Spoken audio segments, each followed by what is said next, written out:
Coisa boa estar aqui novamente para falar despretensiosamente sobre livros com vocês. Vocês acharam que este canal tinha acabado? Não acabou. O que acontece é que eu não estou mais conseguindo estar tão presente aqui porque a vida que a gente não posta dá trabalho pra caramba e, como alguns devem saber, este canal não é o meu trabalho. Eu faço outras coisas fora da internet, coisas que ocupam muito o meu tempo e tô estudando para umas coisas também. Enfim, a vida fora da internet tá bastante caótica, mas é um caos bom, eu acho. E isso acabou tirando um pouco de tempo do canal, mas saibam que este caos todo tá acontecendo agora porque eu estou criando algumas possibilidades para que no ano que vem eu consiga estar mais presente aqui novamente. Não sei se semanalmente, mas pelo menos assumir o compromisso de fazer quinzenalmente eu gostaria. Mas até eu não conseguir fazer isso,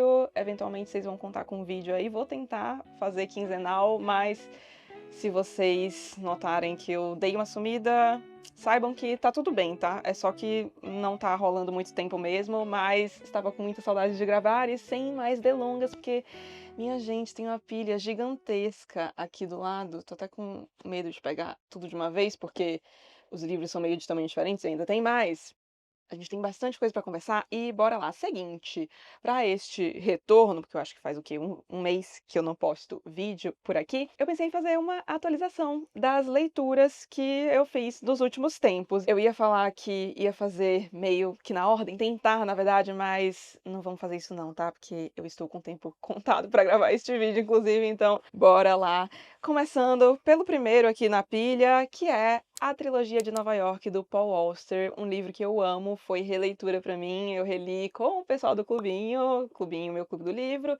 As informações estão aqui na descrição deste vídeo. Em breve, aliás, vou liberar a lista das leituras conjuntas que serão realizadas no ano que vem, porque este ano está acabando, minha gente, meu Deus, que loucura. Mas, enfim, esta foi uma das releituras que eu fiz com o pessoal lá neste ano. E, gente, eu gosto muito deste livro. Foi um livro que dividiu um pouco opiniões, teve, acho que a minoria, mas ainda assim, uma minoria significativa, digamos, não gostou tanto, barra detestou. Outros até não tinham gostado tanto, mas passaram a gostar mais depois da live, porque ao fim de toda a leitura conjunta no clubinho a gente faz uma live, e não é uma live onde só eu fico falando. A gente se reúne numa sala e todo mundo pode abrir câmera se quiser, microfone, enfim. O livro sempre acaba crescendo muito depois dessa discussão e muitas vezes, inclusive eu, assim, teve livros que ele tá aqui, meu Deus. Tá. Tem um livro específico de que com um personagem que, ai, não achei lá aquelas coisas, mas depois da discussão da leitura, eu passei a olhar pro personagem de outro jeito, sabe? Enfim, gente, ai, ler em grupo é bom demais. Mas enfim, livro que pra mim sobreviveu à releitura. Este foi o primeiro livro do Paul Auster que eu li. Eu já li alguns dos livros dele. Aqui no canal, inclusive, vocês encontram resenha para o maravilhoso Conto de Natal de Auggie Wren. Eu amo histórias de Natal e o Conto de Natal de Auggie Wren é das minhas favoritas. E Paul Auster, olha, acho que se eu tivesse que fazer, sei lá, um top 10 autores favoritos, Paul Auster estaria no meio, porque tudo que eu li dele até agora foram 4 livros, acredito eu, 4 livros.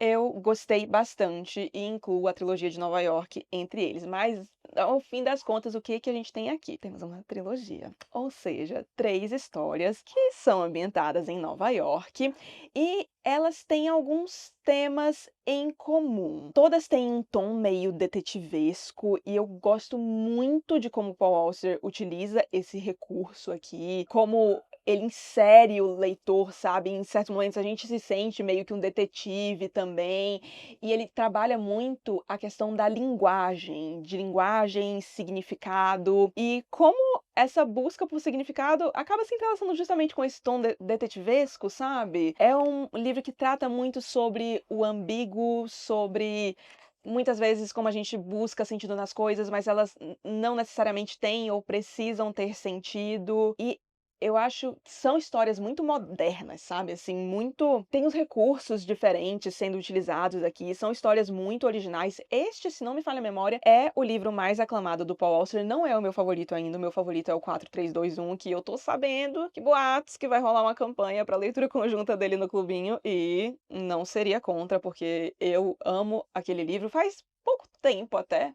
faz que uns 6 anos?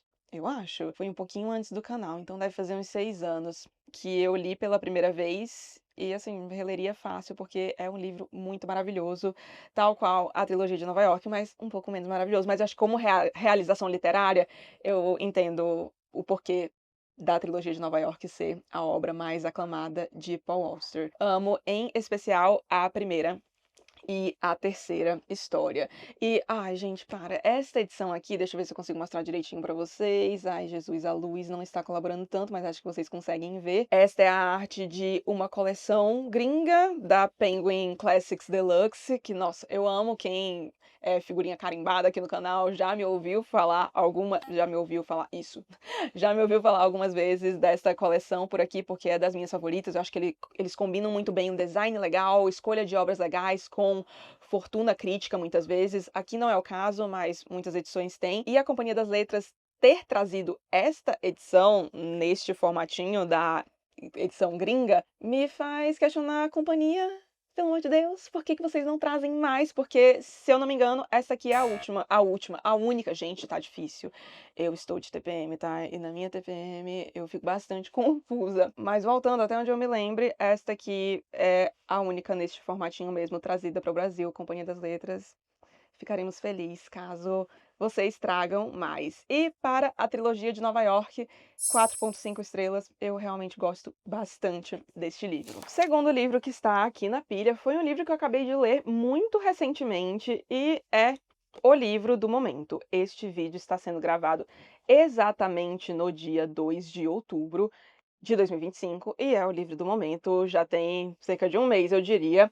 E falo de Coisa de Rico, de autoria de Michel Alcoforado, que é um antropólogo. E este livro tem o subtítulo Coisa de Rico, A Vida dos Engenheirados Brasileiros. Eu gosto de ler sobre o tema classe social. Bom, eu sou economista. Para quem não sabe, eu trabalho com planejamento financeiro, então essa questão de renda é uma coisa que perpassa muito o meu dia a dia e fiz muitas leituras sobre isso ao longo da faculdade, etc. E o livro me interessou tanto pelo tema, mas também porque eu gosto do trabalho do Michel. Eu acho que ele faz um trabalho de divulgação acadêmica interessante, porque, bom, ele é um acadêmico, é doutor em antropologia. Este aqui é resultado, aliás, é um desdobramento, na verdade, da tese de doutorado dele. E eu gosto de como ele aborda algumas questões que costumam rolar nos meios acadêmicos, mas trazendo isso para um público tipo a gente, bom, pelo menos eu, assim, mais leigo em antropologia e coisas do tipo. Então,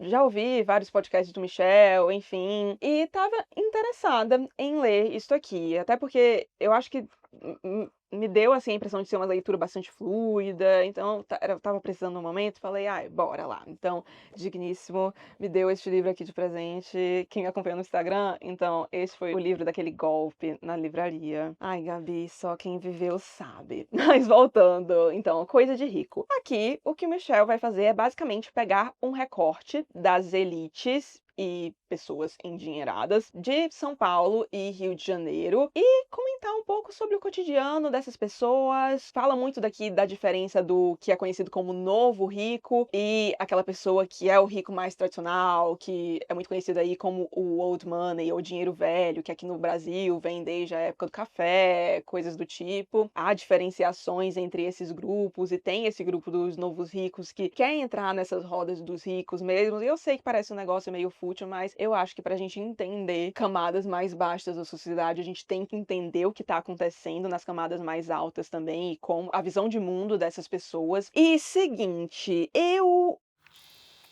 Ai, eu esperava um pouco mais deste livro. Eu vi, nossa, todo mundo falando muito bem, só ouvi falar bem até recentemente, quando eu não falei bem do livro nos meus stories. Aliás, você está me seguindo no Instagram, vou deixar o meu arroba aqui pra vocês e tá linkado na descrição também. Mas eu falei nos stories de que eu não tinha gostado tanto, e aí vieram algumas pessoas falar, putz, finalmente alguém falando que não gostou tanto deste livro. É uma leitura fluida, mas eu achei muito mais pra um livro de fofoca do que e brasileiro adora uma fofoca, convenhamos, né, do que algo que realmente acrescentasse ao meu conhecimento, eu acho. E eu fui com essa expectativa de que fosse acrescentar algo, porque ele bate bastante na tecla aqui do doutorado dele, de que ele estudou bastante. E eu sei que quando a gente vai traduzir coisas da academia para um público mais amplo, tem que rolar uma adaptação, mas não é como se ele estivesse falando de, sei lá, teoria da relatividade, sabe? Coisas que são mais abstratas mesmo e um pouco mais difíceis de explicar, talvez, para o público leigo. Não, são coisas assim,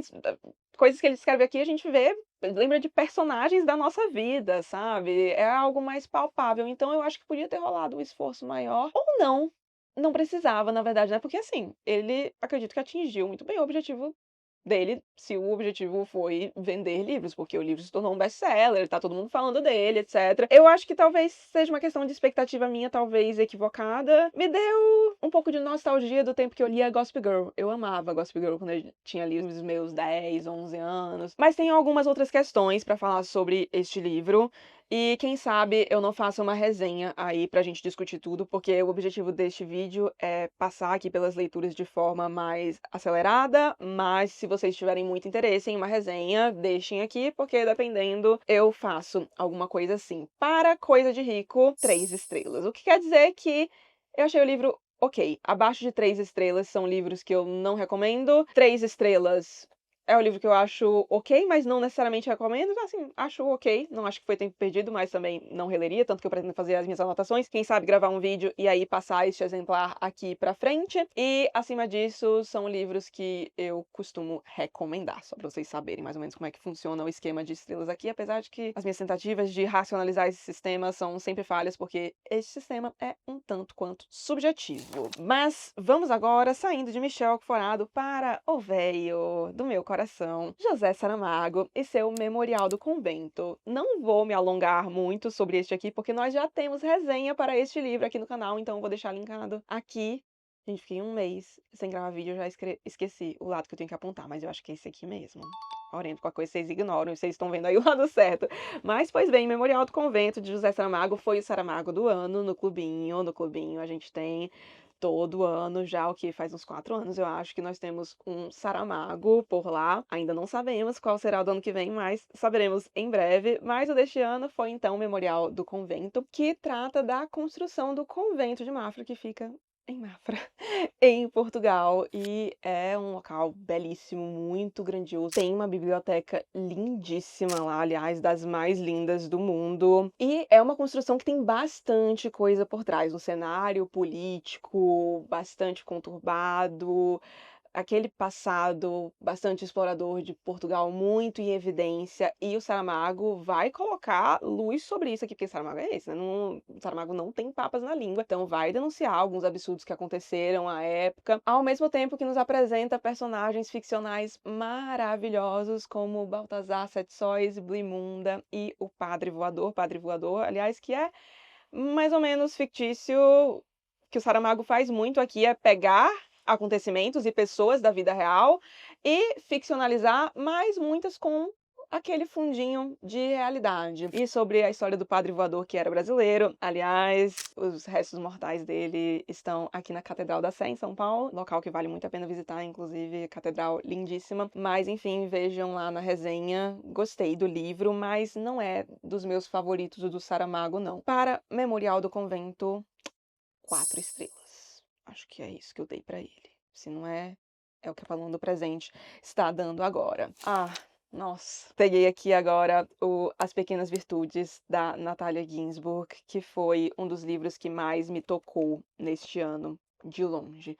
Eu sigo pensando muito sobre isso e assim, olha o tamanho deste livro, né? Pequenininho, mas a gente sabe que tamanho não é documento, no caso de literatura. E As Pequenas Virtudes prova isso, porque, nossa, que livro que mexeu comigo. É isso, eu terminei de ler já tem um bom tempo e eu sigo pensando muito sobre ele. A escrita da Ginsburg é lindíssima, os temas abordados aqui também me interessam bastante, porque este livro basicamente reúne alguns ensaios da Ginsburg, que foi uma autora italiana, aliás, autora, editora, e os escritos aqui são de 1944 a 1962, se eu não me engano. Então, é um período ali muito marcado ainda pela Segunda Guerra Mundial, que era algo que estava acontecendo, barra recente, dependendo do texto aqui, do ano em que o texto foi publicado, e a Ginsburg sofre bastante com a guerra. A família dela era uma família que tinha um pouco de resistência em relação, tinha um pouco, não, bastante em relação ao fascismo. O primeiro marido dela era muito resistente, acabou morrendo na prisão. Enfim, ela é bastante afetada por todo aquele contexto. E aqui a gente vê as camadas em que a vida dela acaba sendo afetada pela guerra. E os questionamentos que isso tudo acaba trazendo para ela. Então é um livro que fala muito, acho que sobre maturidade, sobre passagem do tempo, sobre a efemeridade das coisas. Tem um texto lindo aqui em que ela fala, nossa, eu fico até emocionada de lembrar, sobre como ela e o marido tiveram de se exilar e eles achavam que eram super infelizes ali, mas depois de um tempo acabou que o marido morreu e ela lembra das pequenas coisinhas que ela meio que tomava por garantido, ou isso aqui nem é tão bom. E depois, quando ele se vai, ela percebe que talvez aquela era a melhor época da vida dela, sabe? Que ela era muito feliz e só conseguia ver agora, depois que ele já tinha ido embora. Os dois últimos ensaios deste livro valem a compra do livro inteiro, assim. Se fosse só, aliás, se fosse só um dos dois, pra mim eu já estava satisfeita. Mas a gente tem os dois aqui e outros tantos maravilhosos, mas eu destaco os dois últimos. O último é o As Pequenas Virtudes, que dá título aqui a essa coletânea, e o penúltimo se chama As Relações Humanas, que, gente, sério, é incrível, que fala justamente sobre relações humanas e sobre como essas relações vão mudando com o passar do tempo. Incrível, maravilhoso. Se você é do clubinho, assina o plano Tolstói, você tem acesso à resenha deste livro, fiquei quase uns 30 minutos, eu acho, só falando sobre ele, porque, é muito maravilhoso. Estou completamente obcecada pela Ginsburg e lendo mais um livro dela. Quem sabe no próximo resumão a gente já não conversa sobre ele também. Então, para As Pequenas Virtudes, eu vou dar 4,75 estrelas, porque é uma coletânea, e coletânea tem essa característica, geralmente, de não ser tão linear. Então tem alguns poucos textos aqui que eu fico, esse aqui não precisava, passo batido, mas 4,75 estrelas com coraçãozinho, o que quer dizer que virou um dos meus livros favoritos da vida. Mexeu realmente muitíssimo comigo. Vamos agora para um livro que também mexeu comigo, mas não tanto assim na questão sentimental, eu acho, e sim no quesito expectativa, porque eu fui ler Os Despossuídos, da Ursula K. Le Guin, sem esperar grandes coisas. Por mais que eu já tenha ouvido falar super bem dela e de como ela é importante pro gênero ficção científica, fantasia especulativa, como vocês preferirem, eu não sou das pessoas que mais amam ficção científica, muito pelo contrário. É um gênero que não costuma funcionar tanto comigo. Eu sinto que é um gênero que talvez foca muito mais no que está sendo contado, sabe? Nessas narrativas que têm bastante inovação, pensam, extrapolam muita coisa, né? E eu acho que deixa a forma um pouco de lado. E eu sou uma leitora que preza muito pela forma. Eu gosto de um texto bonito, sabe? Bem trabalhado. Então eu não tinha grandes expectativas. Eu basicamente só li isso aqui porque o pessoal do clubinho queria muito ler ficção científica. Começaram a falar da Úrsula lá. Aí eu falei, tá, assim, não é que não tinha vontade, mas não tava ali na pilha mais próxima de leituras, não. Mas o pessoal do clubinho manda, eu só obedeço. Então, a gente leu e acabou sendo uma leitura que a maioria esmagadora amou. E eu inclusa, tá? Me surpreendeu bastante positivamente. Aqui nós temos a história de dois planetas irmãos. Um que tem os recursos mais abundantes e um outro que é mais desertão. Eu até falo na resenha. Temos resenha, inclusive. Link aqui. Fiz resenha pra ele porque achei que merecia. Eu lembrei um pouco das que são de Tatooine, sabe, de Star Wars, então uma coisa mais inóspita ali, bem deserta, etc. É Anarres, enquanto Urras já é algo mais parecido com a Terra, então com recursos muito abundantes, mas que, adivinhem, os seres humanos estão acabando com algumas coisas, como talvez vocês conheçam essa história, né? Infelizmente. Mas acaba que parte da população de Urras vai colonizar esse planeta mais deserto, Anarres, e cria uma sociedade lá que tem uns preceitos muito diferentes de Urras, inclusive foi um dos motivos pelos quais eles quiseram sair daquele planeta, queriam criar uma sociedade nova, fundada em novos valores, novos preceitos, mas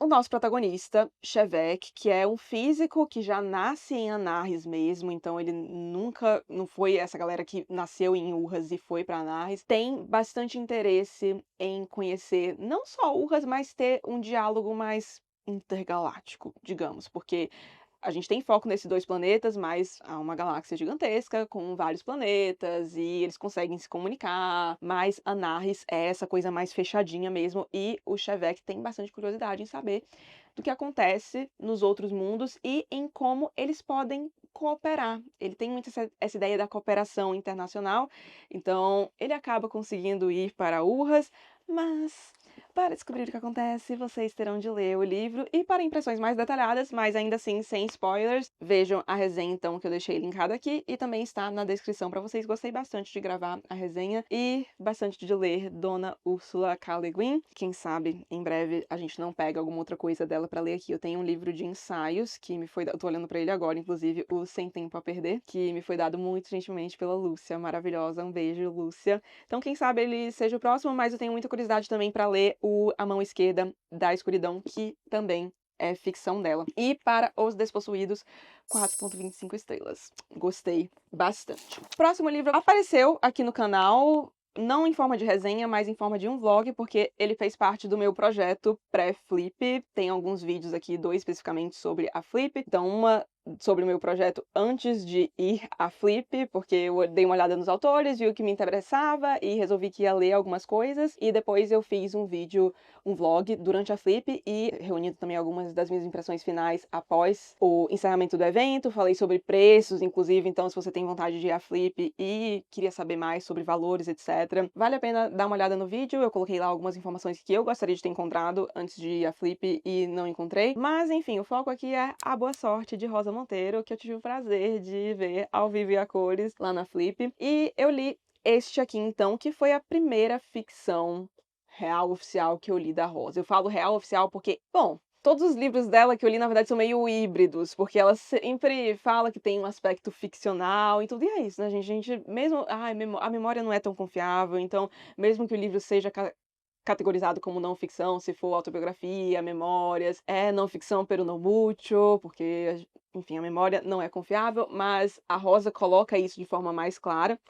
Mas este aqui é ficção mesmo. E o que a gente tem aqui é basicamente este homem, o Pablo, que é um homem que parece ser de uma classe social mais abastada, é todo bonitão, mas ali meia idade, e ele chega em um lugar, assim, interior do interior do interior da Espanha. As pessoas veem e ficam, meu Deus, o que esse cara tá fazendo aqui? A cena inicial, a gente vê que ele tá meio atordoado mesmo, não sabe bem o que fazer, e ele vai tentando se inserir no cotidiano dessa cidadezinha do interior da Espanha, mas não consegue ficar muito en passant ali, porque ele chama atenção em meio àquele ambiente, aí ele vai começar a interagir com algumas pessoas, criar alguns vínculos, enquanto essas pessoas da cidadezinha e a gente, nós, leitores, também nos questionamos o que tá acontecendo aqui? Por que esse homem veio parar aqui? E assim, não é um livro, oh meu Deus, maravilhoso. Eu já tinha a leve suspeita, aliás, de que eu não gostaria tanto da ficção da Rosa quanto eu gosto da não ficção, e essa suspeita se mostrou verdadeira. Eu achei esse livro ok. Foi bom também porque eu tava lendo num período bem conturbado, não tava com muita cabeça pra livro pra cabeçudo, sabe? Até por isso que eu escolhi este aqui, porque eu sabia que era um livro mais levinho. Então, assim, pra cumprir esse objetivo de entretenimento, sabe? Uma leitura mais de desfrute, e zero demérito nisso, tá? Eu adoro esse tipo de leitura. Inclusive, estou procurando a próxima do tipo, porque eu confesso que eu estou ficando por aqui de livros cabeçudos. Chega uma época do ano, geralmente ali o trimestre final mesmo, que eu fico, meu Deus do céu, eu só quero ler um negócio que eu não precise pensar. E esse aqui talvez seja uma boa pedida, tá? Porque é bem ficção, gostosinho de ler, nada muito maravilhoso, mas que, curti, vai ficar na estante, talvez pra quando eu quiser essas leituras, mais pra frente vai que tenho vontade de reler, né? Enfim, ou não vai ficar, não sei, porque eu poderia comprar no Kindle, né? Talvez eu me desfaça da edição física e pegue um Kindle, porque eu não faço questão de ter a edição física, não. Apesar de me doer um pouco, porque eu acho este projeto gráfico bem belo. Mas para a boa sorte de Rosa Monteiro, 3,5 estrelas. Vamos agora para outra leitura que fiz recentemente, muito recentemente, e que foi a leitura conjunta do Clubinho, de setembro. Falo de A Mais Recôndita Memória dos A Mais Recôndita Memória dos Homens, de Mohammed N. Bulgar Sar. Não deve se falar assim, a gente vai falar Mohammed, tá? Então, pois bem, este livro aqui deu o que falar no ano passado. Eu acho que foi no ano passado. Ele foi lançado no ano passado? Peraí. Lançado, acho que foi no retrasado, mas traduzido, eu acho que foi no ano passado.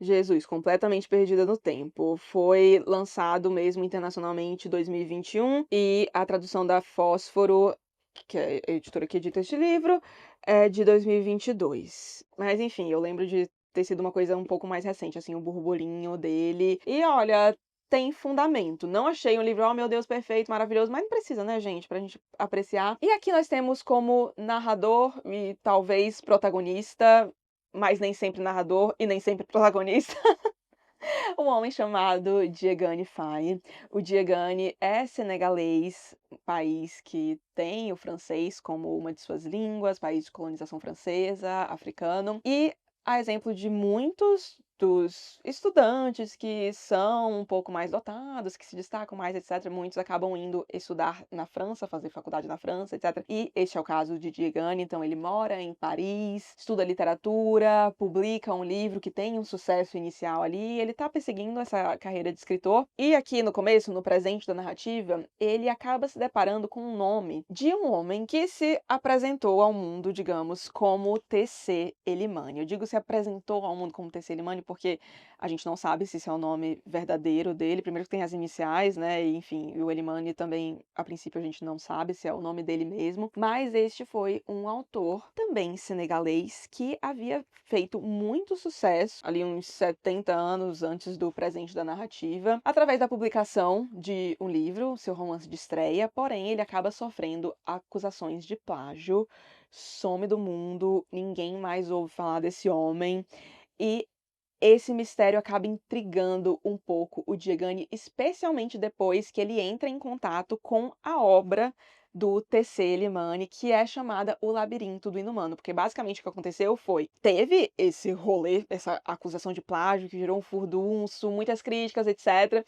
E um dos efeitos da repercussão dessas acusações foi que o livro sumiu, foram recolhidos das estantes de livrarias e aí ninguém mais tinha um exemplar do livro, mas o Diegane acaba entrando em uma circunstância um tanto quanto inusitada, em contato com o exemplar desse livro, consegue ler, e aquilo é algo muito transformador na vida dele, e ele decide que ele quer ir atrás da história do Elimani e entender melhor o que aconteceu com ele. Não vou falar muito mais sobre isso, porque amanhã eu vou gravar uma resenha deste livro, então este vídeo sai antes da resenha, tá? Mas dependendo aí de quando você estiver assistindo a este vídeo, pode ser que a resenha já tenha ido ao ar, então vou ver se eu vou tentar voltar e colocar o link aqui na descrição. Vou tentar, tá? Mas qualquer coisa vocês chequem aí no canal. E foi uma resenha que eu gostei bastante de fazer o roteiro. Tô bem ansiosa pra gravar porque eu gostei do livro, gostei dos questionamentos que são levantados aqui. Daria 4,25 estrelas pra este livro. Eu digo daria porque daqui a pouquinho a gente tem a live da leitura conjunta e eu tendo muitas vezes a mudar um pouco a minha nota depois da live, porque é o que eu falei pra vocês, a gente sempre acaba entrando em contato com pontos de vista diferentes, repensando algumas opiniões, o que eu sempre acho maravilhoso. Então, a princípio, 4,25 estrelas, veremos se essa nota se sustenta depois da live. Tem alguns pontos de crítica deste livro, mas a gente conversa sobre tudo isso na resenha que vai ao ar muito em breve aqui no canal. Mas, enfim, 4,25 estrelas e... Ai, gente, para o projeto gráfico, pelo amor de Deus. 5 estrelas com louvor. Que livro lindo. Sigam comigo, estamos chegando ao fim. Temos aqui Nós, de Tamara Klink, O Atlântico em Solitário. A Tamara Klink é filha do Amir Klink, que é um dos navegadores, se não o navegador mais famoso do Brasil. E ela acaba seguindo um pouco os passos do pai, porque aqui o que ela faz é basicamente atravessar em um veleiro o Atlântico sozinha. Sim, essa é uma travessia que dura cerca de 3 meses. E o que a gente tem aqui é mais ou menos um diário de bordo, sabe? E tem diversas fotos. Aliás, deixa eu ver se vocês conseguem ver, ó. Acho que sim, né? Enfim, tem várias fotos aqui. Acaba sendo um diário de viagem mesmo. Ela compartilha algumas das impressões dela sobre como estar em alto mar acaba fazendo ela ver as coisas de um modo diferente. Eu achei os questionamentos muito sinceros, gostei. Não é um livro maravilhosamente bem escrito, nem nada do tipo, mas nem precisa, assim, porque a mensagem no geral é tão legal, a história é tão legal e a coragem que teve, sabe? Porque, putz, imagina, gente, você passar 3 meses em alto mar, sozinha. Eu não consigo nem imaginar o quão desesperador deve ser por vezes. E gostei muito de sentir que eu vivi essa jornada junto a ela, de certo modo. E este foi um livro que eu, na verdade, ouvi. Eu ouvi no audiolivro da Companhia das Letras. Eu não sei se está disponível, tá? Vocês chequem aí. Mas da última vez que eu chequei, estava disponível gratuitamente no Spotify, do podcast da Companhia das Letras. Então eu ouvi todos os episódios e aí depois a Thaís, que é uma seguidora queridíssima, maravilhosa, me deu de presente o livro e eu fiquei feliz pra caramba, porque acho que agora, se ainda tiver gratuito, veremos, mas se não tiver, dependendo do quanto tiver, eu pago pra ler e ouvir ao mesmo tempo, fazendo algumas anotações aqui, porque o audiolivro é narrado pela própria Tamara. E eu sempre acho muito legal isso, assim, ouvir relatos de não ficção que são narrados pelos próprios autores, porque é isso, quem melhor do que eles para saber onde a emoção realmente pega na história. Então foi um livro que me agradou bastante, leitura fácil, muito fluida, tem alguns questionamentos legais. Recomendo bastante para nós, o Atlântico em Solitário, 4 estrelas. Gostei bem. E aí, a Thaís já me presenteou com a Pirâmide Literária da família Klink. Tem o livro do Amir Klink aqui, aí tem o outro da Tamara também. Eu esqueci o nome agora, meu Deus. Mil Léguas? Gente, não vou tentar tá aqui a capa pra vocês, tá? Mais confiável. Mais uma leitura conjunta do Clubinho. Maravilhoso. O Coração é um Caçador Solitário. Eu amo esse título, meu Deus. Da Carson McCullers. Que livro! Olha, que livro bom. E, gente, essa mulher escreveu este livro quando ela tinha 22 anos. É aquilo, é o que eu disse no Instagram, inclusive, Deus realmente tem os seus favoritos, porque como pode? Me impressiona muito, sabe, esses autores que em tempos que não eram tão favoráveis, porque aqui a gente está falando de uma mulher muito jovem que viveu boa parte da sua vida no sul dos Estados Unidos, sem grandes tecnologias para saber o que estava acontecendo no mundo ao redor dela, mas que ainda assim tem uma percepção da realidade. Nossa, sério, eu fiquei impressionada com este livro aqui.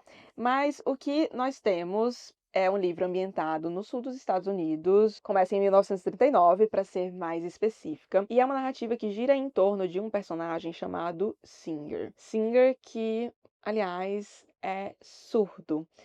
Então, a origem dele é bastante obscura. A gente o conhece quando ele já está vivendo com um amigo que também é surdo e eles parecem viver super bem ali, mas este amigo acaba tendo que ir para um outro lugar. Singer fica sozinho e a partir disso ele começa a interagir com outras pessoas, mais por força das outras pessoas do que dele mais especificamente, porque ele é uma pessoa que exerce certo magnetismo e a gente tem aqui todo um círculo de personagens que acaba convergindo para o Singer. Então, assim, que é engraçado porque essas pessoas veem no Singer a única pessoa que realmente consegue ouvi-los, sendo que o Singer é surdo, e que consegue entendê-los. Eles vão lá desabafar com o Singer e se sentem super compreendidos, sendo que o Singer, assim, não tá entendendo muito bem porque aquela galera tá ali. Tem algumas questões aqui envolvendo, inclusive, a importância da comunicação,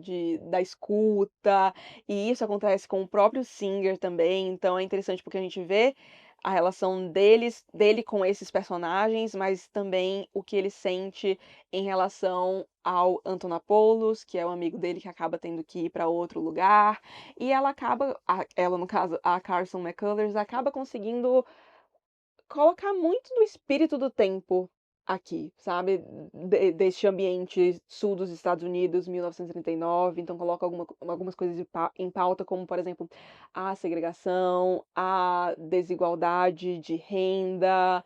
Muito interessante.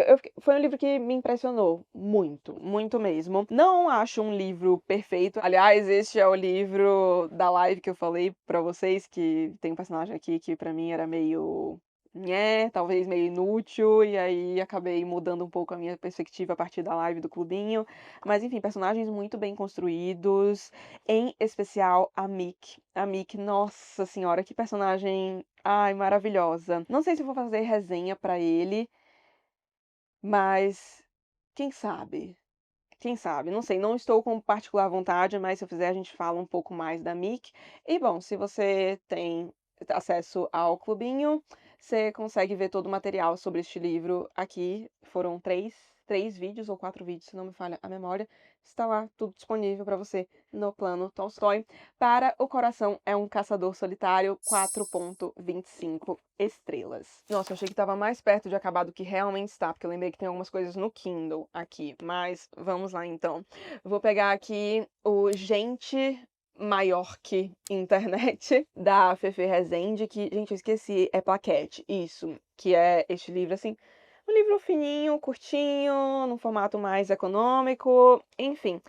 A Fefe Rezende é uma comunicadora. Ela começou a carreira dela na internet, se eu não me engano, através de consultoria de estilo, trabalhando com estilo, né, ajudando mulheres, etc. Mas depois, e atualmente, inclusive, parece focar mais na comunicação, mesmo comunicação para marcas pessoais, negócios, etc. Foi assim que eu conheci o trabalho dela, aliás. E esse trabalho me interessou muito porque eu ando repensando muito a minha relação com a internet, a maneira com a qual eu quero produzir conteúdo, e eu me identifiquei muito com as palavras da Fefe nesse sentido, com os pensamentos dela no sentido de que, ai, pra estar na internet, não necessariamente você precisa estar nessa coisa de, putz, ai, ter que seguir fórmulas, sabe? Ai, as trends, ai, obedecer algoritmo, não sei o quê. Talvez dê para estar presente de uma outra maneira, e eu sei que para quem não está aqui produzindo conteúdo na internet, parece, não, mas isso é óbvio. Gente, não é tão óbvio, porque, bom, acaba que quem está publicando alguma coisa na internet quer ser ouvido. E é meio frustrante por vezes, por exemplo, eu tô no meu Instagram e houve uma época, hoje mais não tanto, até porque eu tô meio, eu já fui mais ativa no Instagram, mas em uma época que eu era mais ativa, eu lembro que eu comecei a receber algumas mensagens de seguidores meus falando, nossa, Paloma, eu tive que te procurar aqui no mecanismo de busca, porque eu não consegui, as suas coisas não estavam aparecendo pra mim, e assim, eu estava postando, e a pessoa viu que depois que ela me procurou, ficou, putz, tem story da Paloma, ela postou essas coisas aqui no feed, e não apareceram pra pessoa, e muito porque, bom, eu não gosto muito de vídeo curto, não é o meu tipo de conteúdo, eu já até pensei em talvez começar a fazer algo do tipo, eu tô pensando em alguns formatos que talvez funcionem pra mim, mas e aí é uma questão minha, tá? Não tô dizendo que outras pessoas são esse tipo de coisa, mas eu sinto, parece que quando eu tento fazer alguma coisa do tipo, eu sinto que eu tô me emburrecendo, sabe? Assim, parece que eu tô reduzindo o meu raciocínio, porque eu tô tentando, dizer alguma coisa num curto período de tempo, sendo que eu fico, putz, eu tenho tão mais a dizer sobre esse assunto, então por isso eu amo o YouTube aqui, ó, eu tô falando sabe Deus, o quê? Uns 40, 30 minutos, sei lá. E é que eu tenho espaço pra me expressar e eu sei que tem gente me assistindo ainda neste momento, o que não aconteceria no Instagram. Acho que não tem nem como, né, colocar um vídeo desse tamanho lá. Não sei. Enfim, também eu não me importo saber, porque eu não, se tiver, eu não vou publicar um vídeo desse tamanho lá, porque ninguém vai ver mesmo. Então, é uma coisa que me deixa um pouco triste por um lado, assim, porque é isso, eu estou, hoje não tanto, mas enfim, fazendo conteúdo, e saber que esse conteúdo, por vezes, pode não chegar em outras pessoas, porque eu não tô seguindo o que o algoritmo quer, sabe? E nem pretendo, pra ser honesta. Se eu achar um formato que funciona pra mim, talvez, mas por hora isso ainda não aconteceu. Veremos se. Eu tô pensando em algumas coisas, mas se eu não ficar feliz com o resultado, eu simplesmente não vou fazer, porque aí vem a beleza de, ó, amo estar aqui, gosto muito de produzir conteúdo, mas graças a Deus, esse não é o meu trabalho. Porque aí eu posso simplesmente falar, ó, algoritmo, um beijo, porque eu faço isso aqui porque eu gosto, e não porque o meu ganha-pão vem daqui. Eu fiquei bem mais em paz a partir do momento em que eu realizei isso, que eu sou muito feliz produzindo conteúdo, justamente porque eu posso falar o que eu quiser, eu não preciso me preocupar em construir relacionamento com marca, nem, eu preciso postar todo dia a qualquer custo, porque senão o algoritmo vai parar de me entregar. Eu gostaria que parasse de me entregar? Não, mas não tô disposta a fazer o que precisa pra ele ficar me entregando loucamente, sabe? Então é isso, paciência, toda escolha, uma renúncia, essa é a vida, já diria o filósofo contemporâneo Chorão. Enfim, nossa, eu fiz toda uma digressão, né?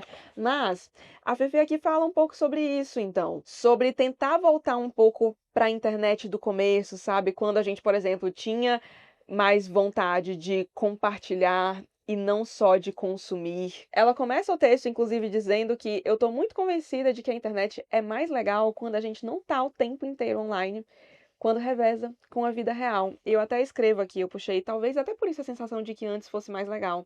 Não tinha feed infinito, nem um algoritmo muito, que, meu Deus, poderoso. Nossa, caprichei na letra aqui. E não tínhamos tudo isso no bolso. Então, eu acho que tinha essa questão muito de novidade, sabe, de curiosidade, que essa parte da curiosidade eu acho que se perdeu muito. Eu vejo como hoje a coisa tá muito mais reativa, sabe? Não, eu acho que virou um ambiente muito ansiogênico e eu tô repensando bastante assim a minha forma de estar na internet, não só como quem consome, mas como produtora de conteúdo também, tendo muito mais cuidado com quem eu escolho acompanhar, etc. Foi um livro que me fez pensar bastante, inclusive eu preciso voltar nele para fazer algumas anotações, porque eu fiz algumas aqui, mas eu lembro que quando eu li eu queria expandir um pouco mais do que eu li, então vou até colocar ele bem aqui para ficar em vistas de novo, porque eu preciso pegar e fazer algumas anotações mesmo.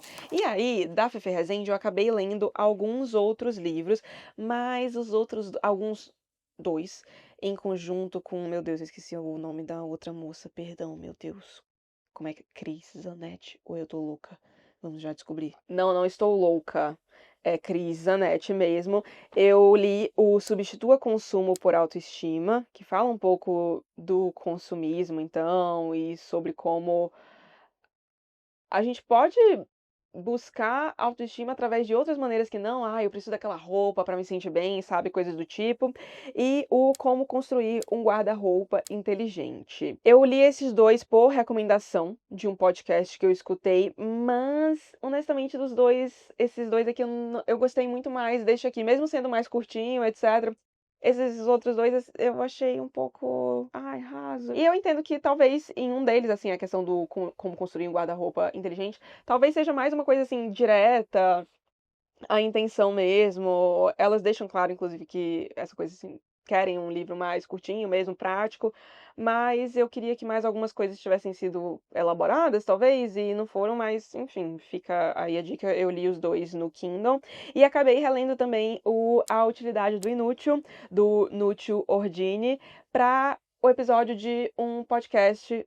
Pera, não, para um episódio do meu podcast. Isso. Eu tenho um podcast. Ele está voltando à vida. Eu tive que deixar um pouco de lado também por conta da grande loucura da minha vida. Eu já tenho alguns episódios que estão gravados, inclusive, mas pra mim não faz sentido soltar no mundo sem ter tempo pra responder, porque eu acabei de falar que eu quero ser ouvida, mas eu também quero ouvir. Eu tô aqui muito pela troca, eu não quero falar sozinha. E eu acho que não me agrada muito a ideia de, eu vou só cuspir esse conteúdo aqui e nem vou ler as mensagens tão legais de quem tirou um tempo pra interagir, sabe, pra me ouvir. Então, eu tô guardando até passar o caos da minha vida, que, ai meu Deus, Espero que esteja acabando. Espero não, está acabando, porque eu estou me movimentando para isso. Mas, voltando, acredito que no Kindle foi isso. Isso.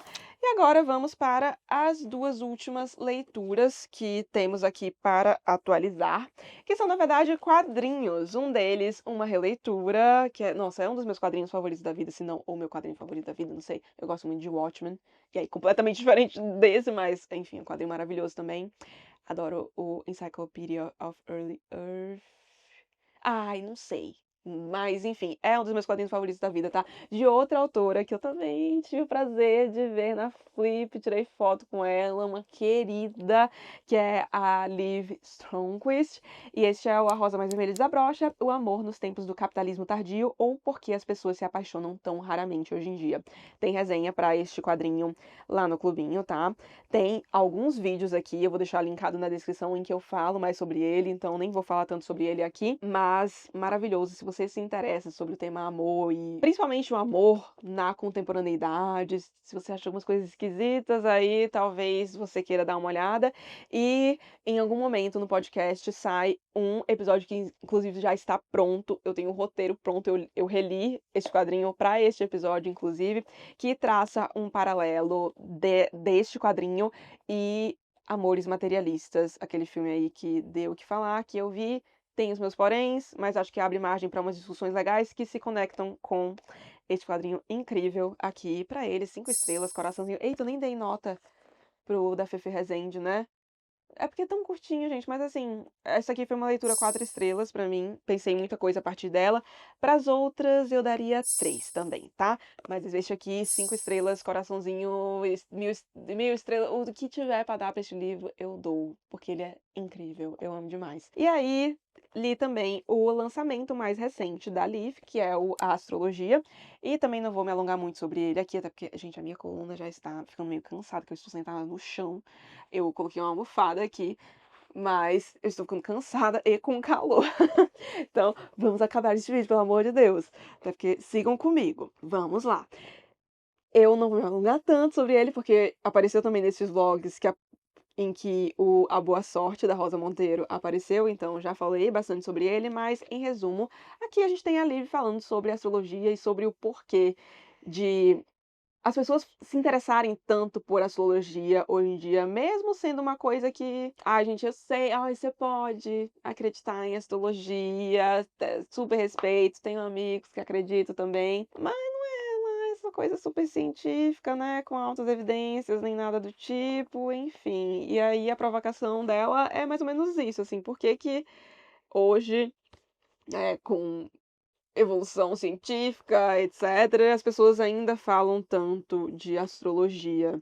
Sei, todo mundo aí deve saber, né? Que, nossa, astrologia, quando entra na roda, meu Deus do céu, é um assunto que movimenta paixões. A galera gosta, não, porque eu sou assim, porque eu tenho, Sol em Câncer com ascendente em Áries, não sei o quê. Eu não entendo nada disso, tá? Sou pisciana, inclusive, caso você esteja curioso e eu não podia me identificar menos com o meu signo. Aí já tem, mas aí vem as justificativas, né? Tipo, mas é porque o seu Mercúrio, é porque a Lua, não sei o que, nosso ascendente. Ai, gente, não é o meu rolê. Eu acho que pode ser interessante como. Ai, gente, eu odeio essa palavra, meu Deus. Odeio que virou essa palavra, na verdade. Que pode ser utilizado como uma ferramenta de autoconhecimento, talvez, mas é algo que eu acho mais divertido do que qualquer outra coisa, sabe? Não é algo que eu sou assim porque eu sou de peixes. Eu prefiro usar outras ferramentas para me conhecer melhor, mas super entendo que tem gente que goste de usar a astrologia como ferramenta para autoconhecimento e se o resultado disso é bom, ótimo, continue assim. Mas Liv vai fazer uma sátira aqui no começo. Ela basicamente faz uma descrição de todos os signos do zodíaco, dá uma zoadinha em todos eles e, por fim, faz então esses questionamentos sobre o porquê que a astrologia ainda é tão debatida, etc. E o que me incomodou neste livro foi basicamente que essa parte sobre o porquê da astrologia ser tão presente ainda nos dias de hoje era o que eu mais queria ver. e é o que ocupa menos do livro, porque eu gosto muito das discussões que a Liv traz, sabe, de alguns questionamentos, etc. E eu sinto que de todos os livros de todos os quadrinhos que eu li dela até agora, que foram todos que foram publicados por aqui é o que a gente tem menos discussões presentes. E aí eu senti falta disso, assim, divertido, engraçado, vale a pena porque Liv, mas é o dela de que eu menos gostei, disparado. Tanto que pra ele 3,5 estrelas. Ou seja, gostei, mas não achei lá essas coisas. E assim encerramos então a atualização sobre as leituras dos últimos meses, nem sei quantos últimos meses, espero não ter esquecido de nada, mas talvez tenha, tá? Mas se eu perceber que eu esqueci de alguma coisa, a gente. Ai meu Deus, vai cair os livros, socorro. Mas se eu perceber que eu esqueci, no próximo de atualização a gente fala sobre as leituras, ok? Se vocês tiverem visto alguma coisa aqui e querem muito uma resenha, deixem aqui nos comentários, porque dependendo da comoção de vocês, pode ser que eu venha. Eu estou empolgada para gravar resenhas novamente, tanto que vocês viram aqui que, né, alguns livros que eu li recentemente ganharam resenha do canal, e mais um vai ganhar em breve, e pode ser que o seu ganhe também, dependendo da comoção popular. Se você gostou do vídeo, não esqueça de deixar um like. Ai, eu já esqueci, gente. Eu fiquei um mês sem gravar o vídeo pro YouTube, eu não sei mais como eu encerro os vídeos. Pera, vamos lá, incorporar. Se você gostou do vídeo, não esqueça de deixar um like e... Vamos, terceira tentativa. Se você gostou do vídeo, não esqueça de deixar um like e de se inscrever no canal, caso não seja inscrito ainda. É isso, é isso. Ah, meu Deus, um beijo pra vocês. Muito feliz de gravar este vídeo aqui. Estava com saudades e espero não sumir por tanto tempo novamente. Beijo pra vocês e até em breve. Assim espero.